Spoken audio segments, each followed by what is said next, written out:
নমস্কাৰ বন্ধু বান্ধৱীসকল, নিশ্চয় আপোনালোক ভালে আছে।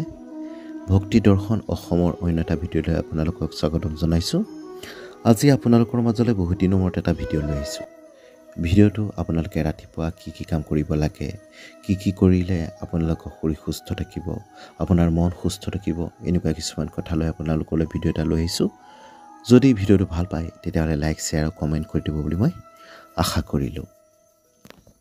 আহকচোন ভিডিঅ'টোৰ মাজলৈ আগবাঢ়ি যাওঁ। ৰাতিপুৱা সময়ত নকৰিব এই তিনিটা বস্তুৰ দান, অন্যথা বহুত লোকচানৰ সন্মুখীন হ'বলগীয়া হ'ব পাৰে। লগতে আজি আপোনালোকক ক'ম এনেকুৱা কিছুমান কাৰ্যৰ বিষয়ে যিবোৰ আপুনি ৰাতিপুৱা সময়ত কৰিলে আপোনাক ধনৱান হ'বলৈ কোনেও ৰখাব নোৱাৰে। ভগৱান শ্ৰীকৃষ্ণই কয় যে মানুহে এই দুটা বস্তু কেতিয়াও দান কৰিব নালাগে। আজি আমি আপোনালোকক দুৰ্ভাগ্য দূৰ কৰা কিছুমান কথা ক'ম। আপুনি জানেনে যে কিছুমান বস্তু আমি দান কৰিব নোৱাৰোঁ, কাৰণ ভগৱান কৃষ্ণৰ অনুসৰি এই দুটা বস্তু দান কৰিলে আপুনি বৰবাদ হৈ যাব পাৰে। কিছুমান বস্তু এনেকুৱা আছে যিবোৰ আপুনি ৰাতিপুৱা সময়ত দান কৰিব নালাগে। যদি আপুনিও ঘৰত সুখ সমৃদ্ধি আৰু ঘৰত মা লক্ষ্মীয়ে বাস কৰাটো বিচাৰে, তেতিয়া শাস্ত্ৰৰ অনুসৰি ৰাতিপুৱা সময়ত আপুনি কিছুমান কাম কৰিব লাগে। ভগৱান কৃষ্ণই কয় যে ভাল কামৰ ফল ভালেই পায় আৰু বেয়া কৰ্মৰ ফল বেয়া পায়। সেইকাৰণে সংসাৰত মানুহৰ বাবে কিছুমান নিয়ম বনোৱা হৈছে, যিবোৰ পালন কৰিলে মানুহে সকলো প্ৰকাৰৰ সুখ পাব পাৰে। সেইকাৰণে আজি আমি আপোনালোকক কম, সদায় ৰাতিপুৱা উঠি এনেকুৱা তিনিটা কি কাম আছে যিটো কৰিলে মানুহৰ জীৱনলৈ সুখ সমৃদ্ধি আহে, তেওঁলোকৰ জীৱনৰ পৰা দৰিদ্ৰতা আৰু নকাৰাত্মকতা আঁতৰি যায়। প্ৰথমতে ৰাতিপুৱা শুই উঠি 2খন হাত ঘঁহি তাৰ দৰ্শন কৰি এই মন্ত্ৰটো গাব লাগে। কাৰাগাৰে বসতে লক্ষ্মী, কৰমধ্যে সৰস্বতী, কৰমূলেতু গোবিন্দ, প্ৰভাতেই দৰ্শনম। ইয়াৰ অৰ্থ হ'ল হাতৰ আগত লক্ষ্মীৰ বাস, মধ্যভাগত সৰস্বতীৰ আৰু হাতৰ শেষত ভগৱান কৃষ্ণ অৰ্থাৎ গোবিন্দৰ বাস। সেইকাৰণে প্ৰতিদিনে হাতত দৰ্শন কৰিলে মা লক্ষ্মী, সৰস্বতী আৰু ভগৱান কৃষ্ণৰ আশীৰ্বাদ প্ৰাপ্ত হয়। প্ৰতিদিনে এনেকুৱা কৰিলে ব্যক্তিৰ জীৱনৰ পৰা দুখ আঁতৰি যায়, কল্যাণৰ মাগ খোল খায় আৰু ব্যক্তিয়ে জীৱনত সফলতা অৰ্জন কৰে। দ্বিতীয়তে ৰাতিপুৱা গা ধুই অহাৰ পাছত তুলসী গছৰ দৰ্শন কৰিব লাগে, জল অৰ্পণ কৰিব লাগে আৰু তুলসী মাৰ পূজা কৰিব লাগে। ইয়াৰ ফলত আপোনাৰ জীৱনৰ নেতিবাচক প্ৰভাৱবোৰ আঁতৰ হৈ যাব, আপোনাৰ জীৱনটো সুখ সমৃদ্ধিৰে ভৰি পৰিব। তৃতীয়তে ভগৱান কৃষ্ণই কয় যে মানুহে ৰাতিপুৱা সদায় সূৰ্যদেৱক জল অৰ্পণ কৰিব লাগে। সূৰ্যদেৱে সমস্ত পৃথিৱীকে শক্তি প্ৰদান কৰে।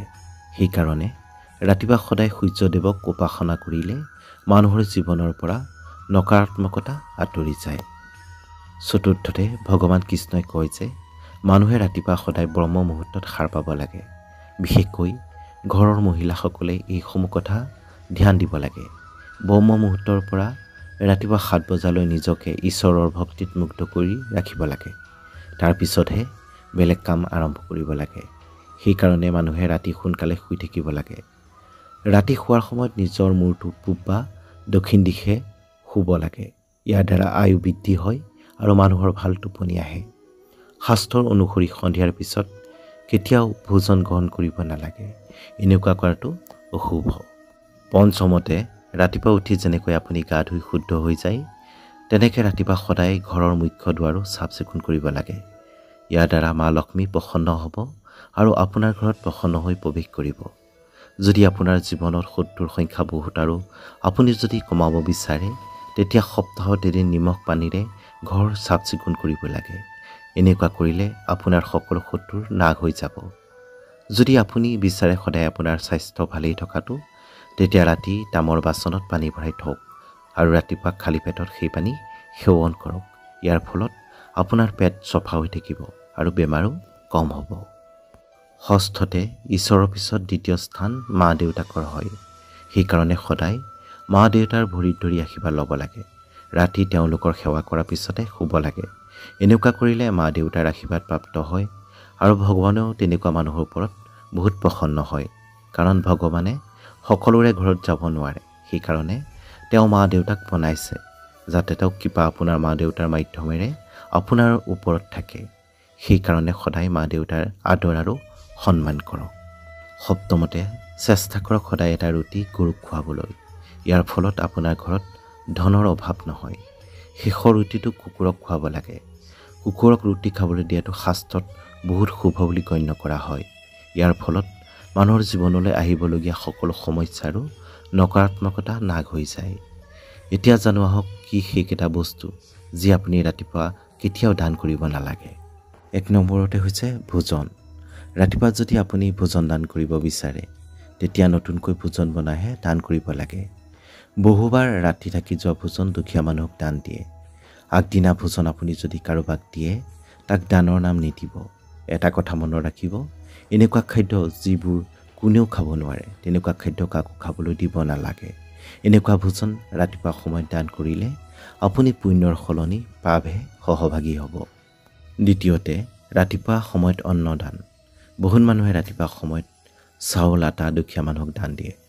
কোনোবা দুখীয়া মানুহক অন্নৰ দান কৰিলে ঘৰলৈ সুখ সমৃদ্ধি ধন সম্পত্তি সকলো আহে। মা লক্ষ্মী আৰু মা অন্নপূৰ্ণা বহুত প্ৰসন্ন হৈ পৰে। কিন্তু আপুনি জানেনে যে ৰাতিপুৱা সময়ত অন্নৰ দান বহুত উত্তম। কিন্তু অন্নৰ দান কৰোঁতে এই মন্ত্ৰটো জাপ কৰিব লাগে, ওম বিষ্ণুৱে নমঃ। এই মন্ত্ৰটো 3 বাৰ জপ কৰিব লাগে। তাৰপিছত শ্ৰদ্ধাৰে আপুনি অন্নৰ দান কৰিব লাগে। এই মন্ত্ৰটো জপ নকৰাকৈ যিয়ে দান দিয়ে সেই মানুহজন পাপৰ সমভাগী হৈ পৰে। শাস্ত্ৰত কোৱা হয় যে এনেকুৱা দান বিফল হৈ পৰে। মানুহে দানটো কৰে কিন্তু তেওঁলোকে দানৰ পুণ্য নাপায়। সেইকাৰণে অন্নদান কৰোঁতে সদায় মন্ত্ৰটো জাপ কৰি দান কৰিব লাগে। এইটো বহুত শুভ বুলি গণ্য কৰা হয়। আপুনি এই মন্ত্ৰটো মনৰ ভিতৰতে ক'ব পাৰে। ইয়াৰ ফলত মানুহ সকাৰাত্মক গুণৰ গৰাকী হয়। মানুহ ধন সম্পত্তিৰে উভৈনদী হৈ পৰে। তৃতীয়তে হৈছে তাম। যাৰ শোৱনিত সপ্তম বা অষ্টম ভাগত সূৰ্য থাকে, যি ৰাতিপুৱা বা সন্ধিয়া সময়ত তামৰ দান কৰিব নালাগে। আপুনি দিনৰ অন্য সময়ত কৰিব পাৰে, কিন্তু এই দুটা সময়ত নকৰিব। সেইদৰে কিছুমান এনেকুৱা বস্তু আছে যাৰ দান আপুনি কেতিয়াও কৰিব নালাগে। লাগিলে যি সময় নহওক আপুনি কেতিয়াও এইসমূহ বস্তু দান কৰিব নালাগে। নহ'লে বা আপুনি বৰবাদ হ'বলৈ সময় নালাগিব। আগতে কৈছোঁ, কেতিয়াও আগদিনা ভোজন বা বেয়া হৈ যোৱা ভোজন কেতিয়াও কাকো দিব নালাগে। সেইদৰে ফটা কাপোৰ আপুনি কেতিয়াও কাকো দান কৰিব নালাগে।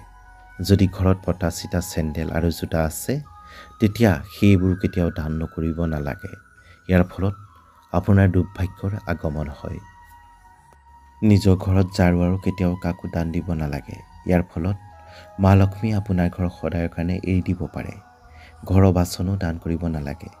ইয়াৰ ফলত মা লক্ষ্মী ৰুষ্ট হৈ পৰিব পাৰে। যদি আপুনি বাচন দান কৰিব বিচাৰে তেতিয়া নতুন বাচন আনি দান কৰিব পাৰে। ঘৰত ব্যৱহাৰ কৰা তেল কেতিয়াও দান কৰিব নালাগে। ইয়াৰ ফলত শনিদেৱ ৰুষ্ট হৈ পৰে। চাকু চুৰি ব্লেড আদিৰো দান কেতিয়াও কৰিব নালাগে। ইয়াৰ ফলত ৰাহু কেতু আৰু শনিৰ প্ৰভাৱ বেছি বাঢ়িব পাৰে। মানুহ লাহে লাহে কংগাল হৈ পৰে। যদি আপুনি কোনোবা ছোৱালী কন্যা দান কৰে তেতিয়া নিশ্চিত থাকক যদি আপুনি কোনোবা ছোৱালীৰ কন্যা দান কৰে তেতিয়া নিশ্চিত হৈ লওক যাতে সন্মুখৰ মানুহজন বেয়া নহয়। কোনোবা বেয়া মানুহক কন্যা দান কৰিলে আপোনাৰ নৰকৰ দৰ্জা খোল খাই যাব পাৰে। আপুনি পাপৰ ভাগী হ'ব পাৰে। সেইকাৰণে কন্যা দান সদায় ভাল মানুহক কৰিব লাগে।